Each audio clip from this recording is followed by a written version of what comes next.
welcome to the deep dive. Today, we're going to try and pull back the curtain a bit, look behind the public image of Donald Trump. Yeah, we're diving into the personal stuff, the family background, some insider views, really try and get a sense of the person described in these accounts. Exactly. And our source material today, well, it gives us some unique angles. We've got excerpts from his niece, Mary Trump's book, writings from former insider Michael Cohen. And Michael Wolff's book, too, which really focuses on those, chaotic early White House years. So different perspectives, different time frames. Right. So the mission is to unpack all this, maybe find some surprising details, and try to connect some dots. See what these accounts suggest about motivations, relationships, that kind of thing. Sounds good. Where should we start? Back at the beginning. Let's do that. Let's start with the roots, the family, the business origin story. Okay. So the sources really paint a picture, starting with Fred Trump, Donald's father. You see this incredible drive right from the start, German background, and his own father died in the Spanish flu pandemic. Fred was only 12. 12. Wow, that's young to become the man of the house. It is. And he apparently started helping his mother financially right away, study building, and then his mother, Elizabeth, she actually set up a company, E. Trump and Son. E. Trump and Son. Yeah, basically to give him a legal way to operate while he was still underage. Pretty remarkable for the time. And it became a thriving business. So the business was clearly center. But what about Fred Trump as a father? The sources sound. Well, they suggest it was complicated. That's putting it mildly. Generally disinterested in the kids, apparently, except for the oldest son, Fred Jr. He was one singled out, groomed to take over. Ah, the heir apparent. Exactly. But Fred Jr.'s story, at least as it's told here, is actually, well, it's pretty sad. He dreamed of being a pilot for TWA. A pilot, not a builder. Nope.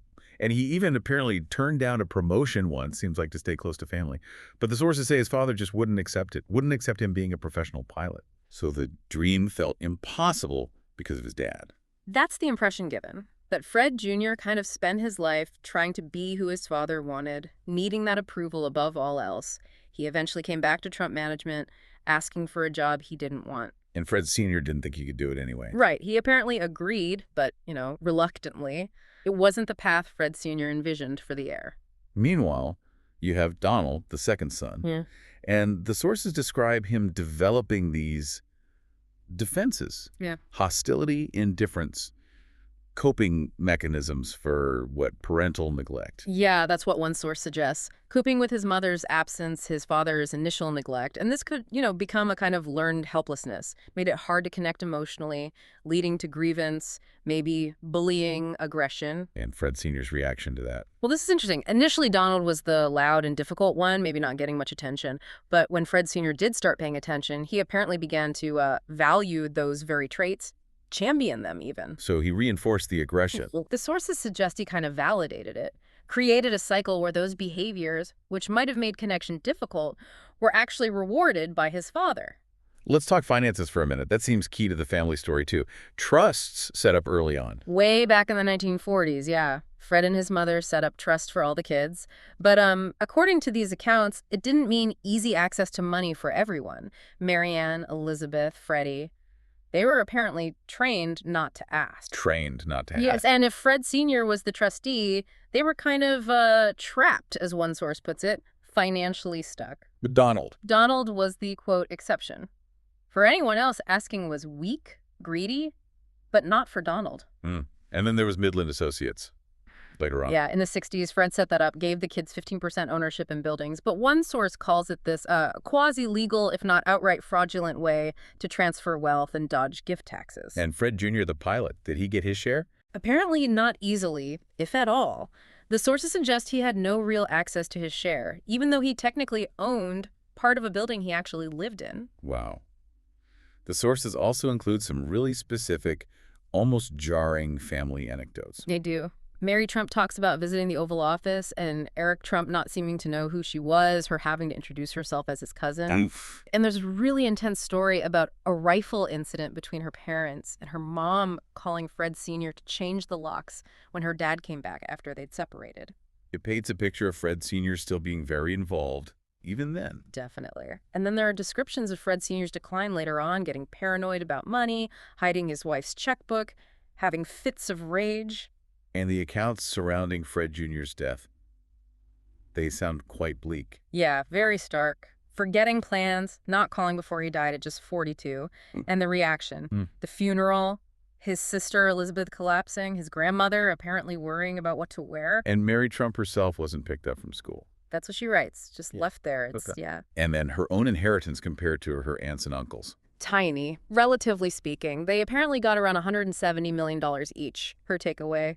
For Donald, even that still wasn't enough. That connects to the New York Times expose too, right? The one about potential tax fraud involving companies like Barstow, Mitnick. Yes, and Marianne, Donald's sister, her reaction, according to the source, just sort of unfazed, like it was no big deal.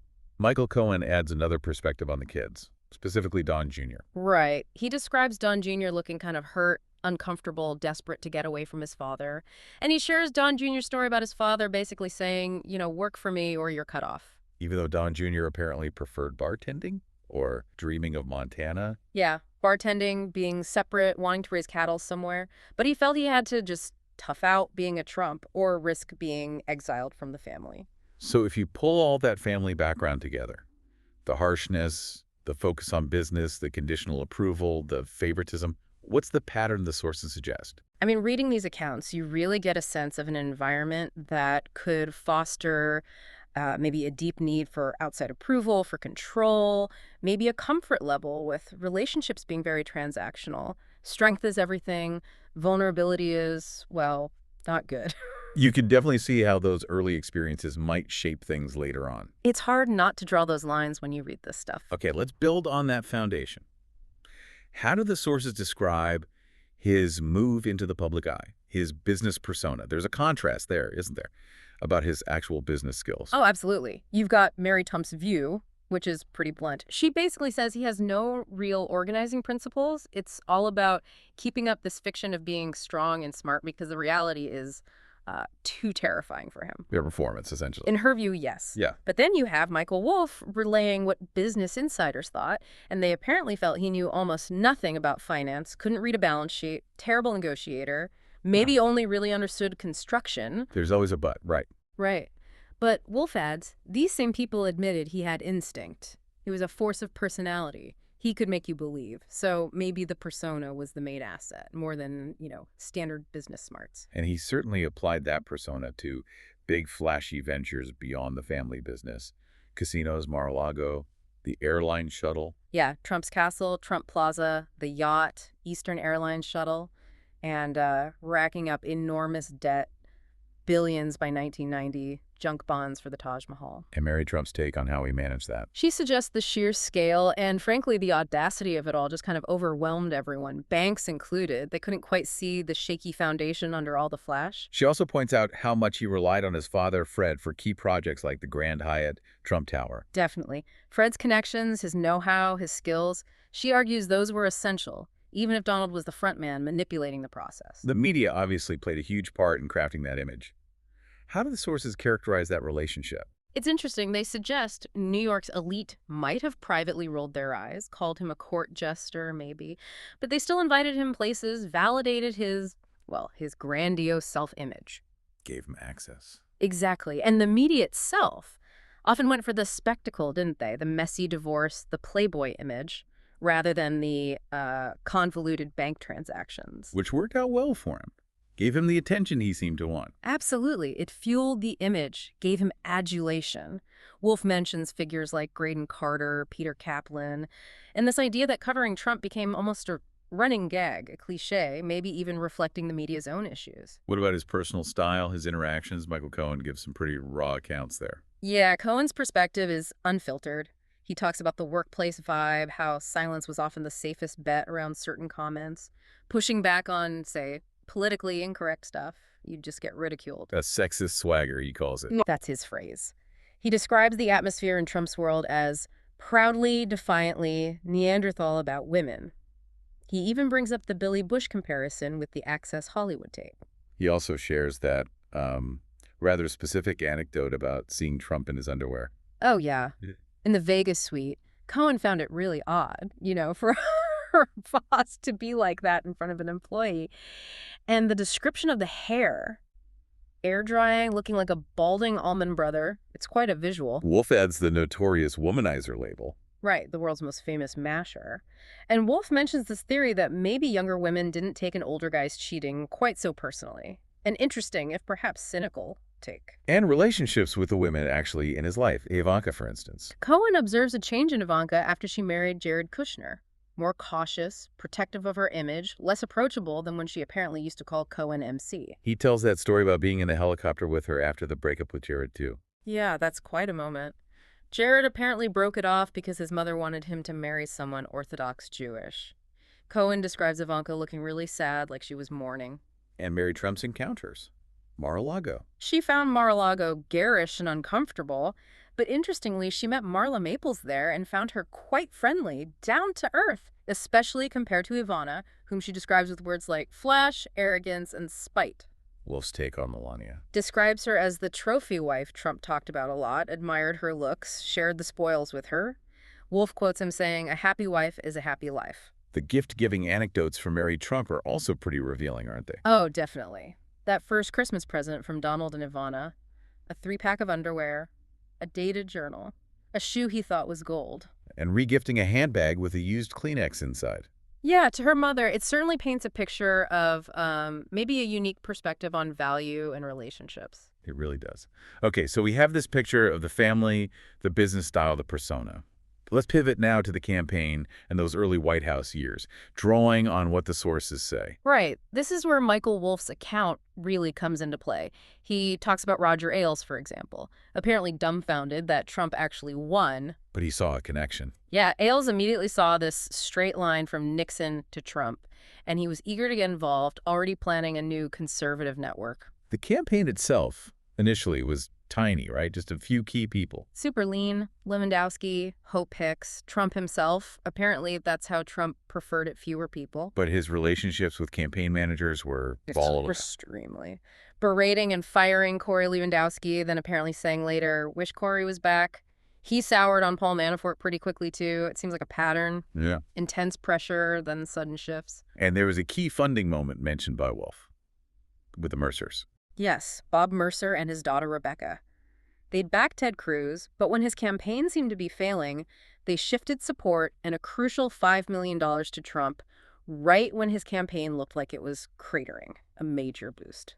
Then came the transition and the early White House staff. Wolff notes a lack of experience. Strikingly so, according to the account. Very few people with relevant political, policy, or legislative backgrounds. Trump Tower became this place where potential appointees had to parade through what some insiders called the perp walk. And inside the White House, the power dynamics were intense from the start. Yeah. Especially Bannon versus Kushner and Ivanka. Oh, yeah, that's a huge theme. Bannon versus Jarvanka, as they were often called. Bannon's portrayed as the ideological heavy. Trump was apparently awestruck by him, saw him as having almost mystical powers, offering this coherent populist vision. Whereas Jarvanka... They were seen by many inside as the real chief of staff. They had this super status, first family privileges, representing more of a moderate, maybe Goldman Sachs Democrat view. And the sources suggest their main goal was just leverage and proximity to Trump. The sun god metaphor Wolff uses. Exactly. All power flowed from him. And the conflict between Bannon and Jarvanka was constant. Bannon was apparently horrified they were even coming into the White House, coined the term Jarvanka, called them the geniuses, sarcastically. And this played out in policy debates. Like Syria. Absolutely. Bannon argued against the Syria strike, keep the U.S. out of these messy problems, break the usual pattern, but he was up against the Jarvanka Powell Cohn-McMaster group, the sort of business-as-usual faction who wanted to act. Bannon also called them cosmopolitans. Yeah, and thought they were naive to think firing Comey would go over well. Just fundamentally different worldviews clashing constantly. What about other figures? Hope Hicks. Described as Trump's shadow. Unbeatable access. Some apparently thought of her as his real daughter, with Ivanka being the real wife. She was his personal media handler, separate from the comm shop, like a freelance operation with him, involved in drafting that Don Jr. statement, the Comey letter. Reince Priebus. Mike Pence. Priebus, aligned with Paul Ryan, apparently suggested Scaramucci for an RNC job at one point. Shows those establishment connections. Pence is described pretty simply as a cipher. Kellyanne Conway is mentioned worrying about Trump not sleeping. The overall atmosphere sounds toxic. Extremely. Trump viewing his team as problem children, Sinners serving at his displeasure, constant infighting, leaks. Yeah. Everyone trying to leak about others before getting leaked on themselves. And Bannon, despite wanting silence, became a major source. Kind of ironic, yeah. Styled himself as this black hole of silence, but ended up being everyone's deep throat with all his commentary. Sounds completely draining. It really does. Okay, let's use that context to look at some specific decisions and controversies as seen through these sources. The June 2016 Trump Tower meeting is a big one. Yeah, and the key thing Wolf reports is the certainty among White House staff that Trump knew all about it, that he'd met the people involved, so they saw him as basically being caught out as a liar. And the sources suggest internal finger-pointing about who leaked it. The best guess reported on West Wing staff was that the Kushner side leaked the details. Why? Maybe to sacrifice Don Jr. and protect themselves. True? That's pretty ruthless. Wow. Then there's the Afghanistan strategy debate. That sounds like another explosive moment. Totally. McMaster presents a plan to send troops. Bannon argues hard against it, keep the U.S. out, don't repeat old mistakes. And Trump's reaction in the Situation Room. Apparently, he just lost it. Railed against the whole situation, threatened to fire generals, started asking why they couldn't make money off it, like letting China have mining rights. Used some confusing analogy about the 21 Club restaurant. So less policy discussion, more venting. It sounds like it. Bannon felt he was winning the argument, apparently, while Trump just unleashed spleen and mockery on McMaster. The Comey firing is another critical point detailed in the sources. Bannon and Priebus were against it. Strongly. They saw it coming, called it a fiasco, knew it would just blow up the Russia story. But the accounts suggest Trump's reasons were purely personal. Vengeful. He wanted everyone to know he took Comey down. It was about protecting his family, in his mind. And Bannon's Shakespearean comment about Ivanka. The daughter will take down the father. That's the quote. Because Kushner and Ivanka were reportedly pushing hard for the firing, they thought people, the cosmopolitans, would actually like it. Which seems like a miscalculation. A huge one in hindsight. And while other ways to remove Comey were floated, the sources suggest Trump wanted the confrontation, the humiliation. One calls cruelty a key Trump attribute. Kushner, Hicks, Stephen Miller were involved in drafting the letter. How did the sources frame the whole Russia investigation context within the White House? Well, the general view described inside was that actual, formal collusion seemed unlikely.